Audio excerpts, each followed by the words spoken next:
Hi అండి, welcome to Lavanya material blogs అండి. ఇవాళ పఫీ ఆమ్లెట్ అండి 2 ఎగ్స్తో చేస్తున్నానండి.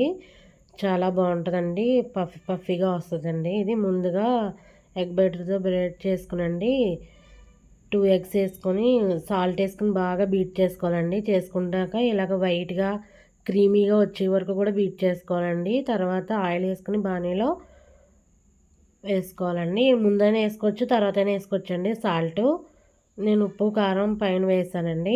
వేసి స్లోగా ఆయిలర్ వేసుకున్న స్లోగా తిప్పాలండి. వెనక్కి తిప్పిన తర్వాత అటు కూడా కాల్చిన తర్వాత అప్పుడు వేసుకోవాలి. మా మేనగోళ్ళు చెప్పింది కదండి ఇంతకుముందు పఫీ ఆమ్లెట్ గురించి. ఇప్పుడు మా మేనల్లుడు టేస్ట్ చేసి చెప్తాడు. పఫీ ఆమ్లెట్ అడిగావు కదా, ఇదిగో ఇస్తున్నాను, టేస్ట్ చేసి చెప్పి ఎలాగుందా,